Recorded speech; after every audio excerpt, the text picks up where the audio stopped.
Bismillahirrahmanirrahim. Assalamualaikum warahmatullahi wabarakatuh. Selamat pagi, salam sejahtera untuk kita semuanya. Shalom, Om Swastiastu, Namo Buddhaya. Salam kebajikan. Yang saya hormati, yang mewakili Gubernur Jawa Timur, Pak Dr. Ramli, yang saya hormati Pak Dandre Mojokerto, yang saya hormati Ibu Wali Kota Mojokerto, Wakil Wali Kota, Pak Sekda dan segenap jajaran pemerintah daerah Kota Mojokerto yang saya hormati dan saya banggakan, yang saya hormati Forkumpimda Kota Mojokerto, hadir Pak Komandan Kodim, Pak Kapolres, Pak Kajari, Pak Ketua Pengadilan Negeri,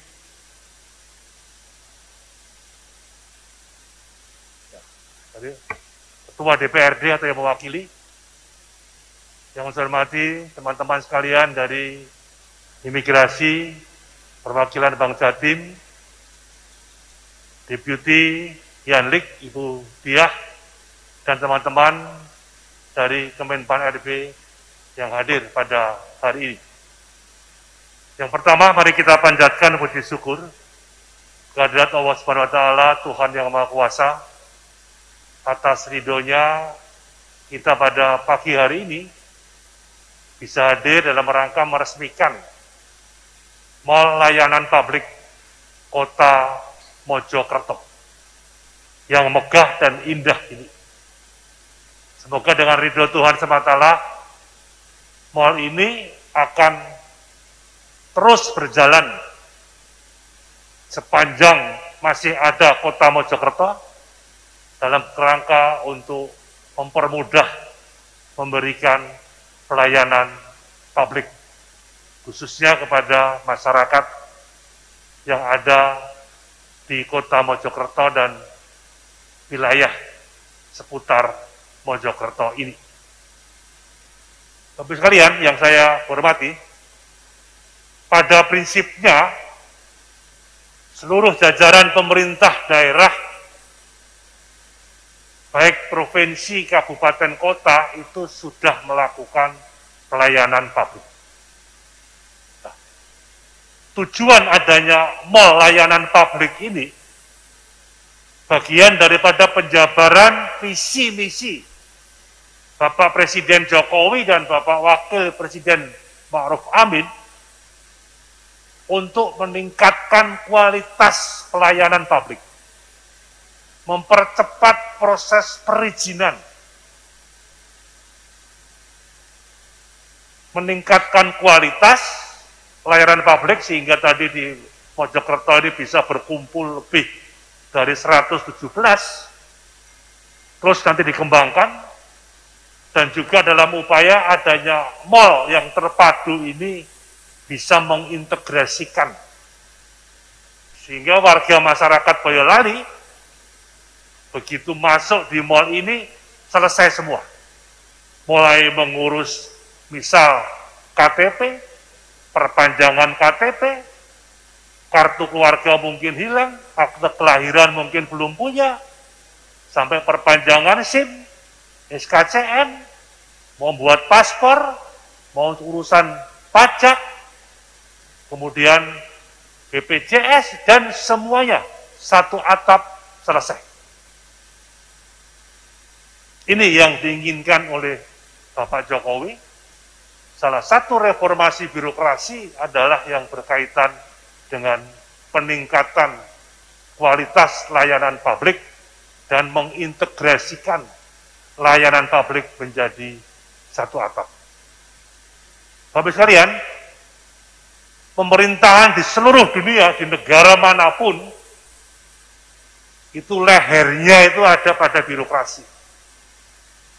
Sukses dan tidaknya seorang presiden, sukses dan tidaknya seorang gubernur, sukses dan tidaknya seorang bupati, wali kota, sampai kepala desa, kepala kelurahan, termasuk di dalamnya Panglima TNI sampai Komandan Kodim, sampai dan Ramil Babinsa, Kapolri, mulai Kapolda sampai Kapolres, sampai Kapolsek dan Bamtibmas misalnya, serta teman-teman dari BUMN, BUMD, dan lembaga instansi terkait kementerian-kementerian yang ada di daerah ini, kuncinya ada pada birokrasi ini.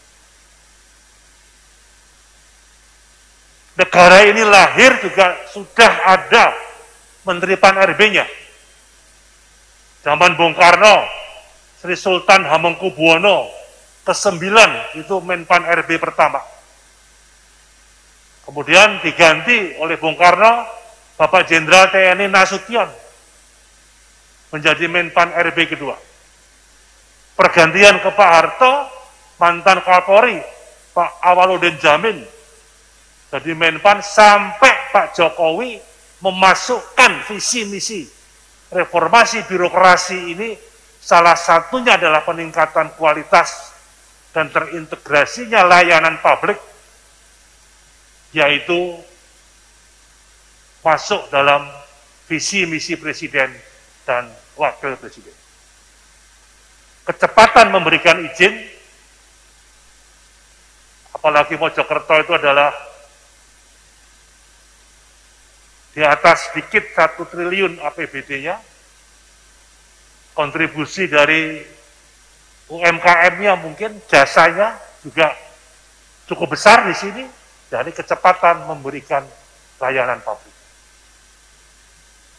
Jangan dilihat kecilnya Ibu Wali, 3 kecamatan misalnya itu kecil, jumlah penduduk yang mungkin tidak banyak, 16 kelurahan misalnya.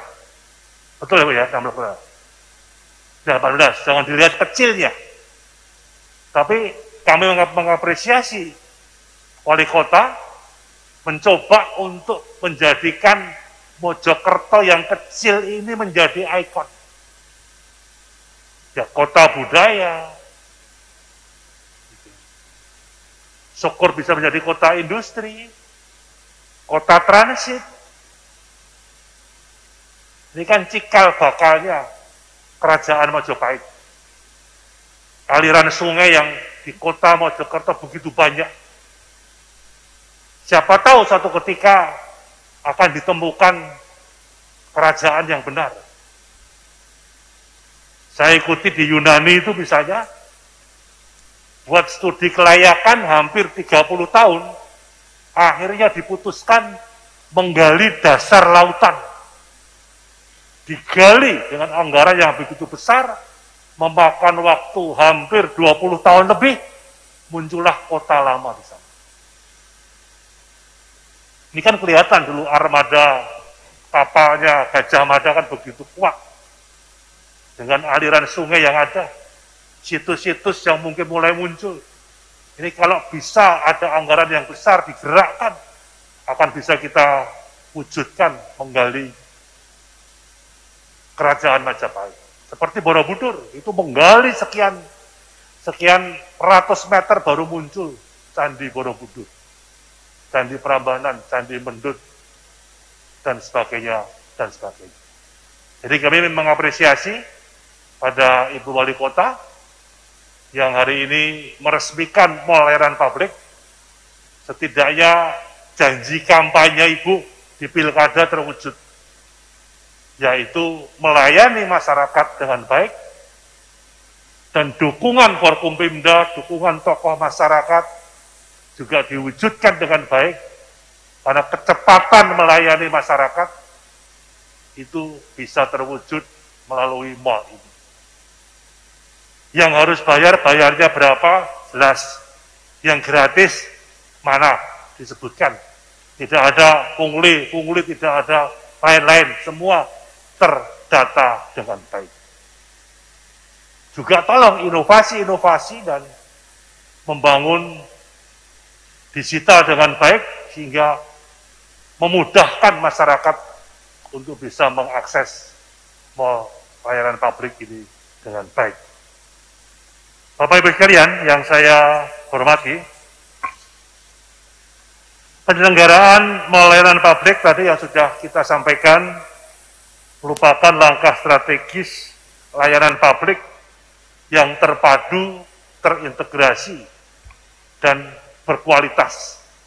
Sehingga ASN sebagai perangkatnya itu harus profesional, ikhlas melayani, kecepatan melayani. Sekarang ngurus perpanjangan KTP, buat KTP, KK, akte kelahiran hitungan menit. Memperpanjang SIM juga hitungannya menit. Dan sebagainya, dan sebagainya. Kemudian juga layanan publik ini mendorong layanan publik yang sederhana dan efisien. Tidak harus gedung baru. Pak Ramli yang belum ada, gedung lama nggak ada masalah. Yang penting terpadu. Memang kota Mojokerto kecil, bisa terakses dengan mudah.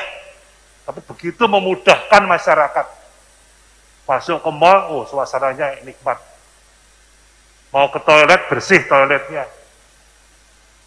Membawa anak-anak, ada tempat penitipan anak. Ini Bu Diah sangat detail.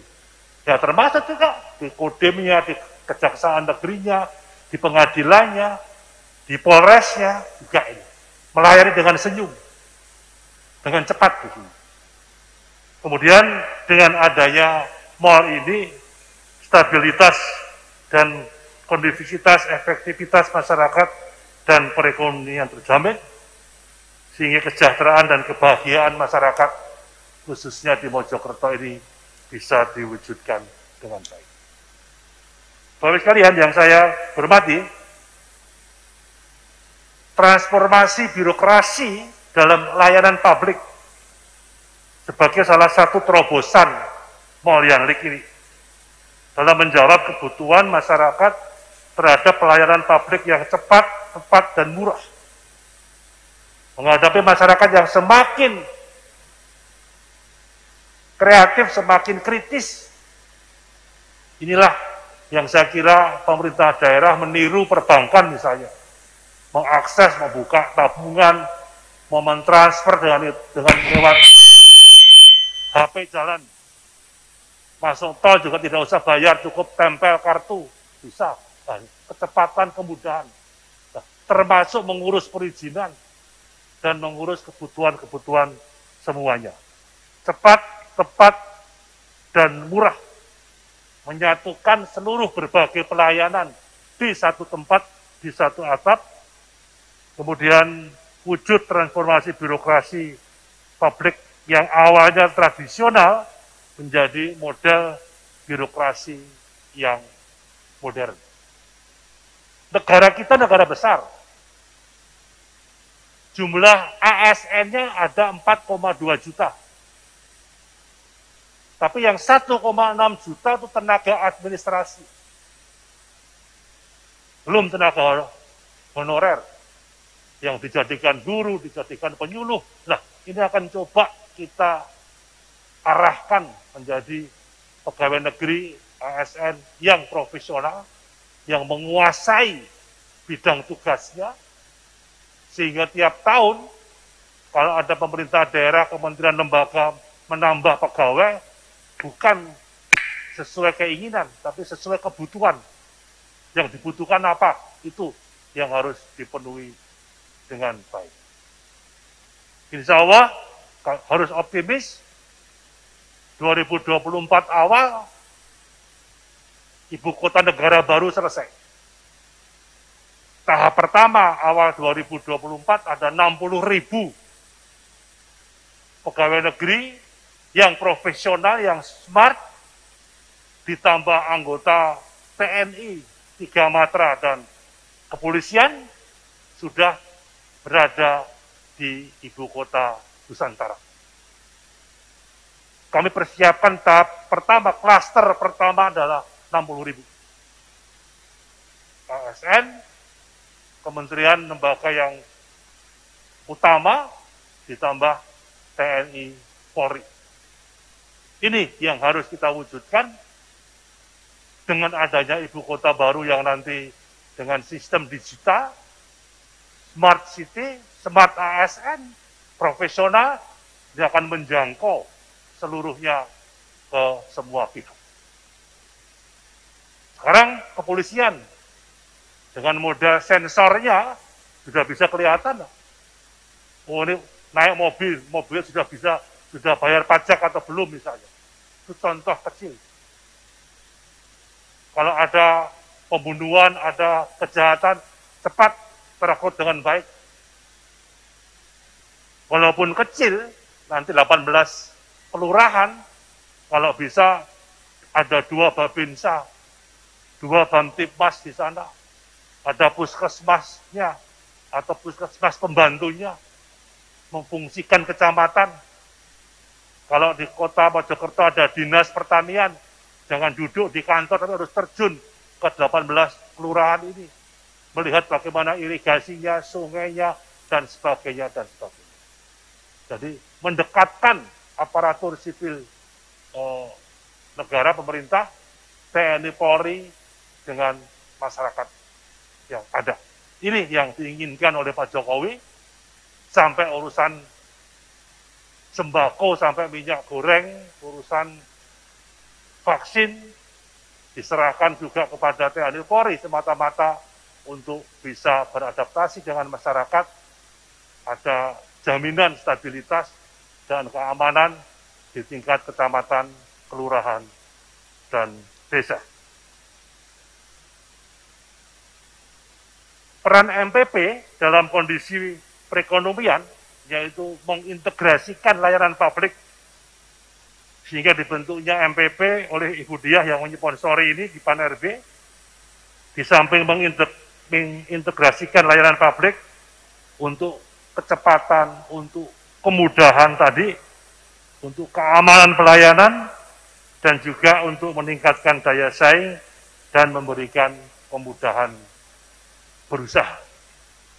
Termasuk pelan-pelan Ibu Wali Kota, masalah digitalisasi di MPP ini juga harus diwujudkan. Dimulai yang sepele, antri misalnya, ngantri. Kemudian saya kira perbankan sudah, imigrasi sudah cepat, perpajakan juga sudah, kepolisian juga cepat, sekarang kejaksaan juga cepat, pengadilan cepat. Kemudian juga nanti rumah sakit daerah, rumah sakit TNI, rumah sakit Polri juga bisa diakses dengan baik. Orang sakit harus langsung diobati. Jangan ditanya punya uang atau tidak, dan sebagainya, dan sebagainya. Ini saya kira beberapa hal mengenai digitalisasi yang diinginkan oleh Bapak Jokowi, di samping meningkatkan efisien dan efektivitas dalam penyelenggaraan dan pemantauan serta evaluasi MPP yang harus terus-menerus, memberikan kemudahan kepada masyarakat, mampu menjangkau lebih banyak pengguna layanan, kemudian pemerataan standar minimal penyelenggaraan sistem layanan berbasis elektronik yang ada. Ini tujuan Bapak Jokowi dan Bapak Wapres untuk mempercepat, mengoptimalkan reformasi birokrasi yang salah satu poinnya adalah meningkatkan kualitas dan mengintegrasikan layanan publik. Reformasi birokrasi tidak hanya ini aja, merampingkan birokrasi yang panjang menjadi pendek, memangkas eselon 3, 4, 5 menjadi pejabat fungsional, merampingkan sesuai kebutuhan. Ada hikmah pandemi COVID ini. Kalau ada rapat-rapat ada di Jakarta, tidak harus datang ke Jakarta secara fisik, tapi bisa lewat virtual. Ini bagian kedepannya yang harus kita wujudkan, memperamping ASN kita. Kemudian yang kedua juga yang berkaitan dengan efektivitas dan efisiensi anggaran yang ada. Di satu sisi, kemudian juga penataan lembaga-lembaga yang ada. Di Jatim ini ada 30-an, 32 ya, daerah tingkat 2, tapi OPD-nya beda-beda. Ada yang digabung, ada yang mandiri, dan sebagainya. Ya saya kira sesuai dengan wilayah dan keberadaan masing-masing pemerintah daerah. Ini yang harus terus kita optimalkan, termasuk di TNI-nya. Di sini ada wilayah mulai Kodam, Korem sampai ke Babinsa, ada Polda sampai ke Polsek, sampai Bamtibmasnya. Kejaksaannya juga bisa nanti rutin memberikan penyuluhan hukum dengan pengadilan di seluruh sekolah maupun tiap-tiap kelurahan dan kecamatan yang ada. Nah, sehingga ke depan Mojokerto ini jadi kota smart, kota melayani. Dan Ibu Wali Kota tinggal minta tolong Forkompimda, mari sama-sama untuk menggerakkan dan mengorganisir masyarakat di mana berada. Sehingga terwujud pemerintah Kota Mojokerto yang lebih efektif, efisien, cepat memberikan layanan publik, dan siap terbuka menerima saran kritik dari berbagai masyarakat. Saya kira ini sambutan kami mengapresiasi Ibu Wali Kota dan jajaran Mojokerto yang hari ini dengan bangga punya mall layanan publik. Dan saya yakin akan diapresiasi oleh seluruh masyarakat Kota Mojokerto. Yang terakhir, saya menitipkan pesan saja buat teman-teman ASN yang ada di Mojokerto. Tolong untuk mengingatkan ancaman bangsa ini, khususnya ancaman ASN. Satu yang menyangkut terorisme. Ini banyak ASN kita yang sadar tidak sadar sudah sekian tahun baru terpapar dia bagian dari kaderisasi terorisme. Tolong teman-teman pimpinan di semua jajaran, urusan terorisme bukan tanggung jawabnya kepolisian dan TNI saja. Tanggung jawab ASN dan tanggung jawab kita semuanya. Kita harus berani menentukan sikap siapa kawan dan siapa lawan pada perorangan, kelompok, golongan yang dia punya paham kriminal, yaitu terorisme. Ini ancaman. ASN kita mulai banyak secara tidak langsung terekrut atau merekrutkan diri atau menjadi bagian daripada terorisme yang ada ini. Saya mohon tolong Ibu Wali Kota dan jajaran Forkompimda tegas terhadap masalah ini. Kalau ada ASN yang dia tertangkap sebagai teror, anggota teror, terbukti langsung berhentikan dengan tidak hormat. Udahlah urusan Pancasila, Undang-Undang Dasar 45, NKRI, Bhinneka Tunggal Ika itu sudah selesai. Tegak lurus. ASN harus ikut TNI, ikut Polri. Sudah bicara 4 pilar ini sudah selesai. Ini yang harus dijaga kerawanan bangsa ini setelah 75 tahun kita merdeka. Ancaman yang berkaitan dengan terorisme. Densus menemukan ASN yang teror itu 10 tahun mendeteksi. Seperti ASN yang di Tangerang kemarin. Oknum ASN 10 tahun. Mendeteksi ASN yang dokter misalnya, itu juga puluhan tahun baru bisa terwujud dengan baik. Ancaman bangsa yang kedua adalah narkoba. Kami juga sudah mengedarkan surat yang berkaitan dengan ancaman narkoba ini. Hati-hati narkoba ini. Kalau ada ASN yang pengguna narkoba langsung non-job, rehabilitasi, koordinasi dengan BNN. Kalau dia pengguna dan pengedar, terbukti hasilnya langsung diberhentikan dengan tidak hormat. Ini merusak generasi ke depan yang harus diantisipasi. Ancaman kedua bangsa ini adalah yang berkaitan dengan narkoba. Teman-teman ASN waspada ini. Kita harus meniru TNI Polri, begitu ada anggotanya yang terlibat juga langsung diberhentikan dengan tidak hormat. Tegak lurus. Yang ketiga, ancaman ketiga adalah area rawan korupsi. Hati-hati. Perencanaan anggaran. Pemda dan DPRD koordinasi dengan baik mempersiapkan anggarannya, perencanaan pembangunan di Kota Mojokerto ini. Jangan ada pungli, jangan ada markup. Ini hati-hati yang berkaitan dengan perencanaan anggaran. Hati-hati yang berkaitan dengan dana bansos dan hibah. Yang berkaitan dengan retribusi dan pajak. Yang berkaitan dengan dana desa. Ini saling mengingatkan di antara kita. Area rawan korupsi, khususnya buat teman-teman yang ada di ASN Mojokerto ini. Tolong dengan Pak Kajari, tolong dengan Pak Kapolres, tindak tegas. Kalau ada penyimpangan program, penyimpangan anggaran, penyimpangan proyek. Karena tujuan Ibu Wali Kota adalah ingin mewujudkan percepatan pembangunan dan kualitas pembangunan dengan anggaran yang ada ini. Tantangan yang keempat adalah bencana alam. Hati-hati, bisa setiap menit banjir bandang, gempa bumi, tanah longsor, gunung meletus, tsunami. Ini perlu kegotong royongan. Kecepatan seluruh aparat pemerintah, termasuk TNI Polri, tokoh masyarakat, untuk bisa menggalang seandainya satu ketika terjadi bencana alam, termasuk bencana alam COVID inilah. Yang kita nggak tahu sampai kapan hilangnya, mudah-mudahan cepat hilang, tapi juga kecepatan menanganinya dengan baik.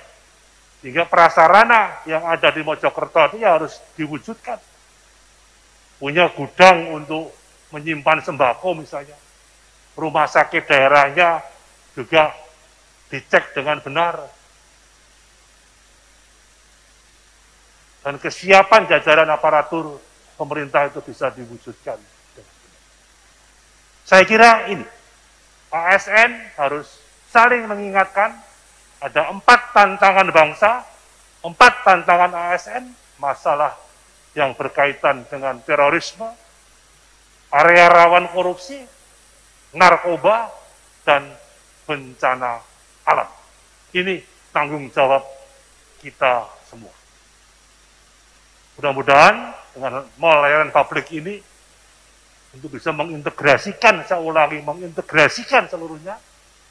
Kemudian ASN dengan TNI Polri ikut menggerakkan dan mengorganisir masyarakat Mojokerto di bawah komando Ibu Wali Kota ini, sehingga masyarakat bisa merasa terayomi, cepat mendapatkan layanan publik yang ada. Demikian sambutan singkat kami, mengapresiasi diresmikannya mall layanan publik di Mojokerto ini.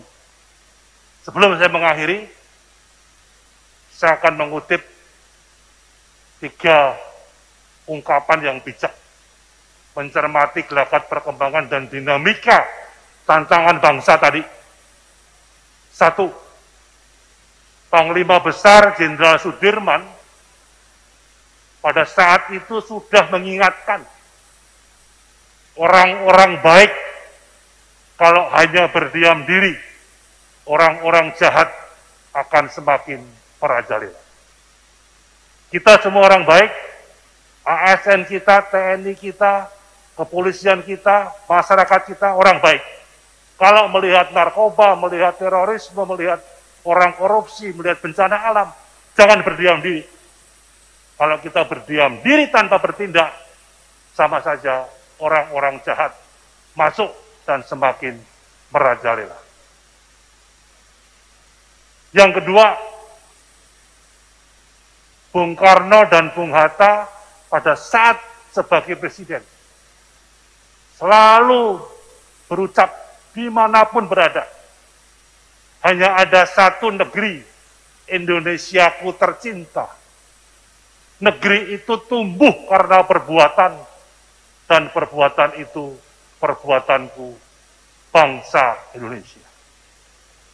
Mojokerto ke depan akan menjadi kota modern, menjadi kota budaya, kota kuliner, kota transit, dan sebagainya.